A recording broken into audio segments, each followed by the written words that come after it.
сайн байцгаана уу ингээд өмнөх одоо шалгалтанд хэрхэн бэлдэх вэ гэдэг бичлэг дээр тэг хичээл одоо шалгалтандаа оновчтой одоо тэг хангалттай сайн дүн авч гарч ирэхийн тулд хичээл намаа төлөвлөх хэрэгтэй гэд нэг удаагийн зөвлөгөөн дээр нь дурдчихсан. Тэгээд эндээс та нар дундаас хичээлээ ер нь яаж төлөвлөх вэ? Тэр тал дээр ер нь хуваалцаач гэсэн ийм саналууд бас нэлээдгүй ирсэн. Тэгээд энэ удаа би та нартай хичээлээ төлөвлөхдөө одоо ашигладаг нэгэн аргыг хуваалцах чинь энэ нь болохоор чеклистний арга.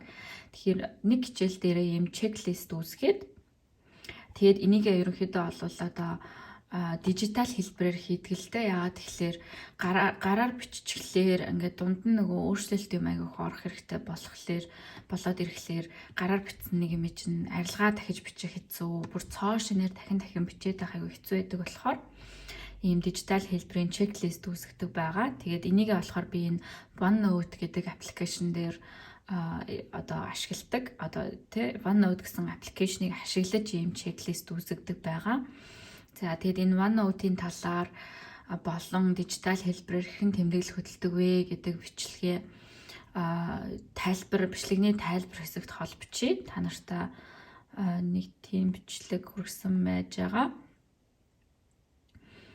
За тэгээд чеклистээ үүсгээд одоо жишээ нь OneNote дээр жишээлбэл нэг ийм одоо хавц үүсгэж байгаа байхгүй нэг хичээл дээр одоо энэ дээр бол жишээ олгоод ET2 гэдэг хичээл энэ хичээл дээр нэг ийм хавц үүсгээд тэгээ хавцсан дээрээ ингээд жишээлбэл ингээд олон дотор нь одоо ийм олон бүлэг үүсгээд тэгээд хэрэгтэй юмнуудаа бүгдийг ингээд оруулаа авчдаг лекцийн скрипт жишээлбэл орж ийн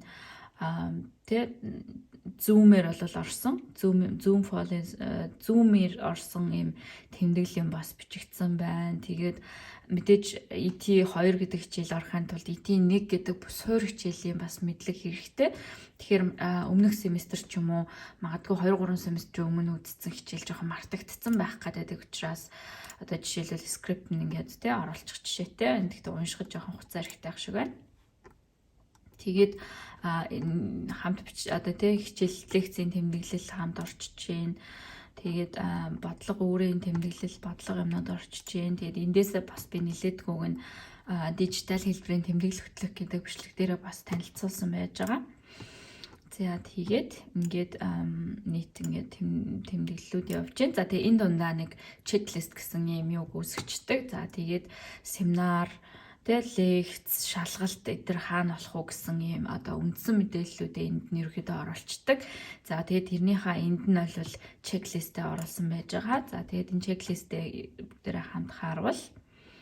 Ингээд нийт семестрийн туршид жишээлбэл анханасаа ингээд нөгөө 7 хоногт нэг удаа хэрвээ лекцтэй хичээл болвол одоо лекц яг хизэнээс эхлээд одоо яг 7 хоногийн давтамжтайгаар 2 дахь 3 дахь лекц гэж ингэж явж агаад тэгээд дараагийн лекц тэгээд тэрний дараагийн лекц гэд ингэж явж байгаад тэмдэглэсэн байна уу 12 сарын 18-наас 1 сарын 8 хүртэл жишээлбэл энэ бол Крисмсийн амралттай байдаг. Тэгэхээр энэ хооронд бол Крисмсийн 12 сарын 18-наас хойш 1 сарын 8 хүртэл бол паузтай юм амралттай байж байгаа.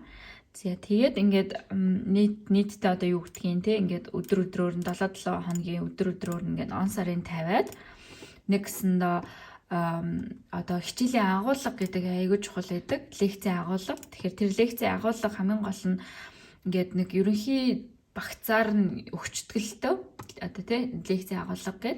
Гэхдээ тэрийг ингээд нөгөө тухайн өдрийнх нь ингээд аль өдөрт нь аль лекцийнх нь ямар хэсэг нь орсон бэ гэдгийг ингээд хувааж өгөөд тэгээд тэрэндээ зориулсан жишээлбэл энэ одоо жишээ семинарын даалгаврыг хийх гэж бол тэр нь аль лекцийн сэдвт хамаарсан одоо семинарын бодлогод Б тэгээд тэрийгээ одоо жишээ нь би давтсан уу, давтаж баталгаажуулсан уу гэдгийг харталт нь чеклээ явдаг.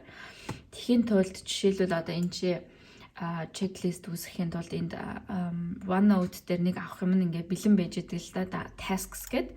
Тэгээ энэ дээр дарахаар зэрэг ингээд сонголт гарч ирнэ. Тэгээ энд нь бол одоо тий хийсэн гэдэг тэмдэглэгээ бол аяга амархан үгүй бол буцаачдаг. Тэгээд би энэ дээр бол одоогийн байдлаар бол ингээд чиглэлсэн байснаа буцаацсан байж байгаа. Яагаад тэгэхээр бас энэ дээр бас ингээд нөгөө дижиталаар хийж байгаагийн давуу талаас гардаг л да. Яагаад тэгэхээр энэ одоо жишээлбэл би ингээд чиглэлээ явуулчлаа л да. Лекцэндээ суугаад ингээд бүгдийг нь хийгээ явуулчлаа. Тэгжээснаа одоо жишээлбэл яг шалгалтын өмнө болохоор би бүх хичээлүүдээ эхнээс нь одоо нэг удаа давтаж харах хэрэгтэй боллоо гэж бодоход энэ чекснүүдээ бүгдийг нь болиулж аваад эхнээс нь дахиад чеклээ авчдаг байхгүй. Эсвэл зүгээр энийг ингээд чеклэхгүйгээр шууд хэвлж гаргаж ирээд хэвлсэн дээрээ ингээд тий окей гэд ингээд тэмдэглээ зөв ч гэдэг юм уу тэмдэглээ явуулсан ч болно. За тэгээд энэ дээр ерөөсө бүх мэдээлэл ийм нэгдсэн самбар гэж хэлж болно. Шалгалт хизээ авагдах уу тий шалгалт жишээлбэл хизээ авагдахаар байна. Тэгээд шалгалтын жишээлбэл амаар юм уу юугаар ингэдэг бас энд нь бичээд өгчин. Тэгээд семинарийнх нь бодлогонууд жишээлбэл ингээд аль бодлого нь аль лекцийн сэдвтэй хамааралтай вэ гэдгээс ингээд зоогоод өгчин. Тэгээд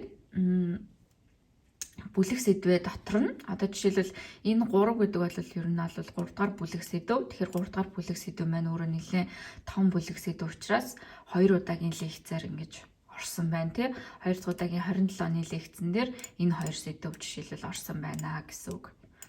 За тэгээ явж идэл 4 лекц 4 бас нэлээ энэ дээр бол 4-р бүлэг сэдвийн тий ингэж явж ийснаа 4-ийн 3 гээд ингээд те 4-р бүлгийн төгсгөл маань дараагийн лекцэн дээр ороод 5 руу орсон байна. Ингэж явж агаад 6 дугаар бүлэг за тэгж явж агаад 6 ингэж явж ийснаа эндээс эхлээд 7 дугаар бүлэг эхлээд тэгээд 1 сарын 22-наас эхлээд 8 дугаар бүлэг тэгээд 9 дугаар бүлэг эхлүүлээд 9 дугаар бүлгийн төгсгөл ерөөсөө тэр чигээр 9 өөр айгу том бүлэг сэдв учраас энэ дээр жишээлбэл ингээ 3 удаагийн лекц зөвхөн 9 дугаар бүлэг ингээд цааш нь яваад тэгээд хамгийн сүүлийн өдрийн лекцэн дээр одоо юу гэдгийг тэ нэгтгэн дүгнээд ямар сэдв яаж иж орсон тэгээд асуух зүйл байвал асуухад асуулт хариултанд хариулаад шалгалтын талаар ерөнхийдөө ярилцаад өнгөрдөг. Ерөнхийдөө ийм бүтцтэй явдаг. Тэгээд энийг ерөнхийдөө бол ингээд тэ ерөнхий зураглалыг нь гаргаад тэрийг ингээд алдахгүй дагаад явхад бол одоо өдөр өдөрт нэгээ бүглөөд ингээд бэлдээ авчдаг. Тэгээ тухайн өдөртөө жишээлбэл 11 сарын 13-нд жишээлбэл тэгээ тухайн өдөр би одоо яг ийм сэдвийн лекц орлоо. Энэ сэдв дотроо ийм 2 үндсэн бүлэгтэй байлаа. Энэ 2 дахь үндсэн бүлгийн дотроо дахиад ингээ 2 жижиг задарч чинь гэдэг юм уу те. Тэгээд 20-ны өдөр жишээлбэл энэ одоо дахиад үргэлжилсэн байх жишээтэй ингээд явсан байна. Тэгээд семинарын даалгавруудаа арт нь бичээд өгчин. Тэгээ энийг хийсэн үгүйгээ артталт нь жишээлбэл тий одоо юу гэдгийг ийм дөрвөлжин ийм одоо зөв гэж тэмдэглэгээ хийх юм дөрвөлжин харьцаг. За тэрнээс гаднаас чухал гэвэл ийм одтой тэмдэглэгээ хийж өгч болж юм тий гэх мэтчлийн эсвэл асуулт надад байвал асуултын тэмдэг ард нь тавьчих болж байна. Дараа нь юу гэдгийг багшаас асуунаач гэдэг юм уу тий профессороос асуунаач гэдэг юм уу. Эсвэл юу гэдгийг тодорхойлтыг бас энд оруулж өгч болж байна гэх мэтчлийн ийм бэлэн тэмдэглэгээнүүд нь байдаг нэг зүгээр. Тэгээд ийм хүснэгтийг бас ингээд тий мэдээж хүснэгт оруулах гэдгээр нь ингээд өссөн хэмжээтэй өснөгтэй оруулчихна.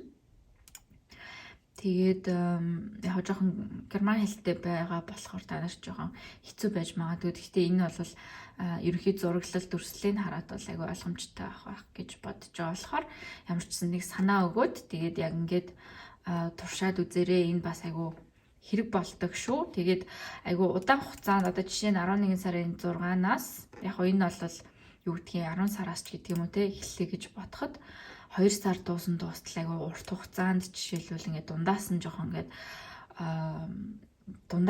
ингээд нөгөө те юмнасаа ингээд нэг хойшлол назгаараал ингээд нэг тийм худлаалчих гээд идэв шүү дээ юм ерөн дундаа ороод ирэхээр тэгэхээр тэрийг алдахгүй ингээд дагаж явхад алдахгүйгээр ингээд те бүх зүйлээ яг хийх ёстой юм хийх ёстой хугацаанд нь хийгээ явхад ийм чеклист агай хэрэгтэй байдаг. Тэгээд мэдээж нөгөө хичээл болгон дээр ч гэдэм үү ийм лист гаргаад авах шаардлага байдгүй л те багш нар болгоны арга байрал хичээл болгоны онцлогоос шалтгаалаад зарим хичээл дээр ийм төрлийн одоо зарим хичээл дээр ийм төрлийн чеклист хийх нь тохиромжтой байдаг бол зарим хичээл дээр арай өөр байдлаар бас төлөвлөд явахад айгүй тохиромжтой байдаг. Тэгэхээр энэ бол ямар ч байсан нийт зураглал, нийт дүрслэлээ алдахгүй хичээлийн үндсэн агуулга юм а.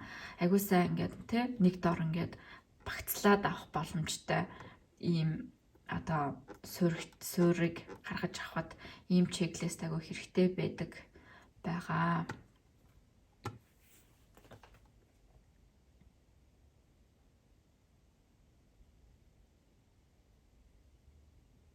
Тэгээд дижитал учраас одоо юу гэдгийг шалгалт одоо коронавигаас болоод шалгалтын хуваар хүртэл айгүй тодорхойгүй байсан. Хизээ авах нь айгүй тодорхойгүй төлөвлөх ямарч боломжгүй.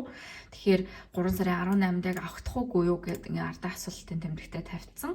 Тэгээд хуваар юм өөрчлөгдөөд ингэх болгонд нь дижитал учраас энд нь шууд ингээд өөрчлөөд явчих боломжтойгоор ингэж хийж өгсөн гэсэн үг. За энд нь болохоор бас ерөнхий нийт семинарын 8 удаагийн семинарын одоо сэдвүүд нь бичигдсэн байна. Йоо.